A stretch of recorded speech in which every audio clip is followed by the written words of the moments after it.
ሰው በህይወቱ የሚወደው ነገር ቢኖር የሚረዳው ሰው ነው። ከተረዳንለት ወደ ራሱ ካወረን ድክመቶችን ሁሉ ተትቶ ለኛ መኖር ይጀምራል። እነዚህን እንዲያደርጉ ነው እግዚአብሔር ከባልና ከሚስት በላይ የሚሰጠው በምድር ላይ ክቡር ነገር የለም። ትዳር ባይኖር እመቤታችን ራሱ እኮ አትወለድም። የትዳር ውጤት ናት ክርስቶስ። ስለዚህ እሷ ባትኖር ደግሞ ከየት ይወለዳልና ክብር ልንሰጠው ይገባል። ታዲያ ይሄንን ነገር መጀመሪያ ምን ልናደርግ ይገባል ከተባለ ቅዱስ ጳውሎስ ሁለት ነገሮችን አድርጓል። እደውኑ ያፍቅሩ አንስቲያሆሙ አንስትኒ ተአዘዛ ላምታቲክ። ሁለት ድርሻ ነው የሰጠ። እነዚህን ድርሻዎች ዝም ብሎ ያገባል ክርስቲያኑ ግን አያውቃቸውም። ሴቶች ወይ ለባሎቻችሁ ታዘዙ። ወንድ የሚፈልገው መታዘዝ ነው ማለት ነው። እሺ ባይ መሆንን ይፈልጋል። ያንን ሲያደርጉለት መግዛት እኮ ነው በራሱ እኮ እሺ የሚል ሰው ነው የሚገዛ። የሴት ልጅ ትክክለኛ መልኳ እሺ ነው። እሺ የምትለው ከሆነ ከዚህ በኋላ ሁሉን ነገር ባሪያ ሆኖ ልክ እዚህ በገመድ እንደሚጎተት በግ እንደፈለገች ማዘዝ ትችላለች ማለት ነው። ስለዚህ በከመ ቤተ ክርስቲያን ትትእዘዙ ለክርስቶስ ከማሁ አንስትኒ ተአዘዛ ለአምጣቲከ፣ ቤተ ክርስቲያን ለክርስቶስ እንደምትታዘዝ ሴቶችም ለባሎቻችሁ ታዘዙ። ይሄን መታዘዝ አንዱ ነገር። አሁን ይሄን ግብአት ታደርግለታለች ወይ ከመፋታት በፊት? እሺ ማለትን፣ በጎ መሆንን፣ ብሩህ ገጽ ማሳየትን፣ መታዘዝን። ደግሞ በጣም የሚያስደንቀው ነገር ትዳር ይህን ያህል ቀሎ ነው እንጂ ከመዘለግ ዚነን የሚለው ለክርስቶስ ለባሎቻችሁ ስትታዘዙ ለክርስቶስ እንደምትታዘዙ ቁጠሩት። በዚህ መጠን ደስ ትሰኝበታለች ወይ? የእሱን ጠባይ ስትችል የክርስቶስን መስቀል እየተሸከመች እንደሆነ ትረዳዋለች። ይሄንን አድርጎ መቻል ይገባል። ስህተቶችን ደግሞ አንድ ሰው አለመቆጣጠር። ሰው አየሁ ካሉት አይስተካከል። አይቶ ማለፍን መልመድ፣ አንዳንድ ስህተቶችን ለራሱ መተው። እንደዚህ ማድረግን ካደረጉ በኋላ ደግሞ እንመጣል። አሁን የእሱ ድርሻ ደግሞ ምንድን ነው? የእሱ ድርሻ ደግሞ ወከመ ክርስቶስ አፍቀራ ለቤተ ክርስቲያን ከማሁ ደውኒ ያፍቅሩ አንስቲያሆሙ፣ ክርስቶስ ቤተ ክርስቲያንን እንደወደዳት ባሎች ሚስቶቻቸውን ይውደዱ። አሁን በሴቶች ወንበር በኩል ተቀምጠን ሴቶች ምንድን ነው የሚፈልጉት? መወደድ ማለት ነው። ስለዚህ ሁልጊዜ ማረጋገጥ የምትፈልገው ይሄ ሰውዬ ይወደኛል አይወደኝም። ሴት ወንድ እንደሚወዳት እርግጠኛ ከሆነች የሚፈልገውን ሁሉ ትሆናለች። በነገራችን ላይ በቤተ ክርስቲያን ትምህርት በተማርኩት መሰረት ለፍቅር ዋጋ የሚከፍል እንደ ሴት ያለ የለም። የእውነት ለመናገር ከየት ነው አሁን 12 ሐዋርያት ሁሉ እንወዳለን አሉ። ሽቱ እዛው መቃብሩ የተገኙ ሴቶች ናቸው። በአንድ አካል እንደሚወደዱና እነሱም እንደሚወዱት እርግጠኛ ከሆኑ ፍርሃት፣ አሁን ሴቶች ፈሪ እንደሆኑ ነው የሚገመተው። በፍጹም ዋጋ ይከፍላሉ። ግን በዚያ ሰው ዘንድ ቦታ እንዳላቸው ግን እርግጠኛ መሆናቸው ግን ጊዜ ፈጅቶ የሚገኝ ነገር ነው። በብዙ ነገር ፈትነው አረጋግጠው ነው ያን የሚያደርጉ። ሰው እንደዚያ ካልሆነ አይወደኝም ብለው ካሰቡ ግን አይጨበጡም። ፍጹም መጽሐፈ ምሳሌ ስንተረጉም እንደምናገረው በሴትና በሌሊት የሚታወቅ ነገር የለም። ምንም መርምሮ ማወቅ አይቻልም።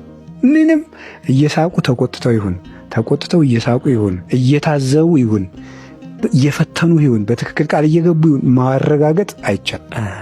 እግዚአብሔርም በጣም ብዙ ልጆችን የማሳደግ ኃላፊነት በእነሱ ስላለ አይምሯቸውን በተለየ ውስብስብ አድርጎ ኃይል ጨምሮ ነው የሰጣቸው። አሁን ባል ነው ማጫ የሚሰጥ ማለት ጥሎሽ የሚጥለው ምክንያት ምንድነው? አከብርሻለሁ በጣም ነው የምወድሽ ማለት ነው። ስለዚህ መውደዱን እየገለጠ መወደድ አይደለም። ማርያም የሚለው ስም ሲነሳ ሰው እንደሆነ ያደረግሽኝ እግዚአብሔር አንቺን አይቶ እንዲፈጥረኝ ምክንያት የሆንሽው ምክንያተ ፍጥረት ብለን እመቤታችንን እናስባታለን።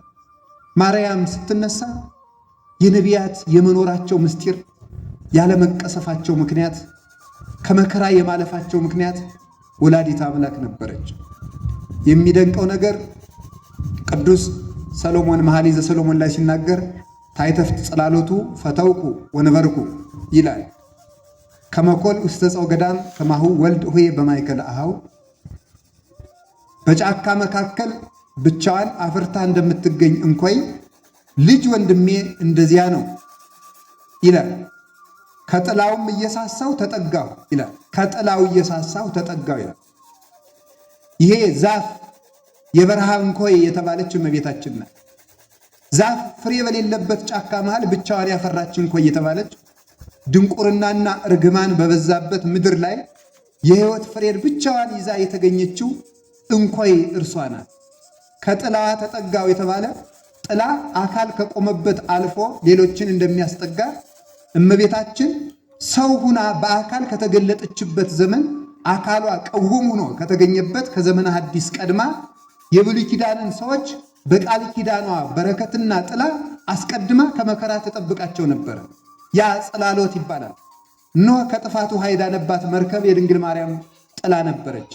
አብርሃም እግዚአብሔርን ያየባት ዛፍ የድንግል ማርያም ጥላዋ ነበረች።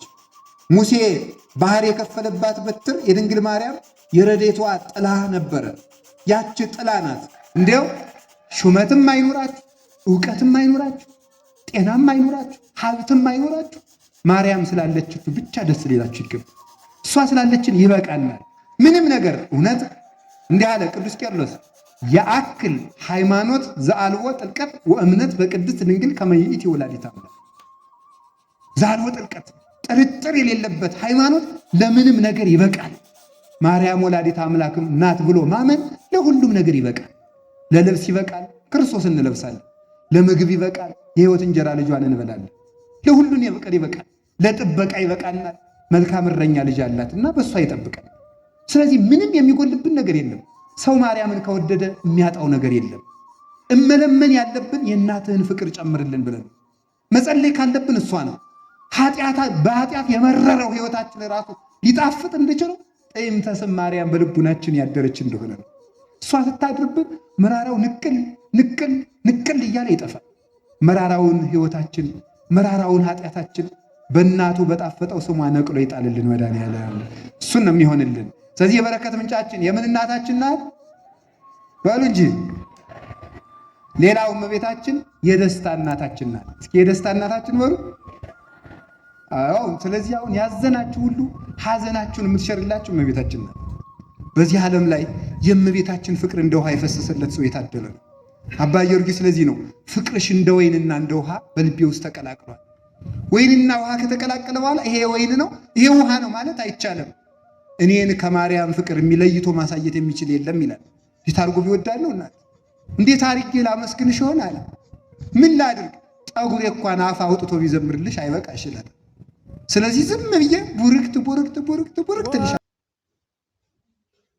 ፈተና በመጣብን ጊዜ እግዚአብሔር እንደሚወዳችሁ ተመልከቱ። እውነቴን የምነግራችሁ ጌታ ሆይ ለምንድን ነው እንዲሁ አክስቴም ሳምንት ዕለት ሞተች፣ እናቴ ደግሞ የዛሬ ወር፣ እንደገና ደግሞ የዛሬ 2 ወር ከስራ ተባረሩ፣ እንደገና ደግሞ ይሄ ቀደረ ተቃጠለብኝ፣ እንደዚህ አለብኝ፣ ጠልታኝ ነው ወይ እባክህን ወይም እባክሽን ልጄ ወደ ቤቴ ኑ ማለት ነው። እንዲህ አድርገህ ትፈልገኛለህ ወይ ራስቼ ስለኖርኩ እማስታውስበት መከራ ሰጠኸኝ ተብሎ ነው መመስገን ያለው። አንተን እንዳስታውስህ የመጥሪያ ደብዳቤ ላክልኝ ነው። መጽሐፍ ቅዱስን ደብዳቤ ጽፎ ላከ፣ ንስሐ አባት ላከ፣ መጽሐፍትን ጽፎ ላከ። በቅዳሴ ጠራን፣ በትምህርት ጠራን፣ በመዝሙር ጠራን።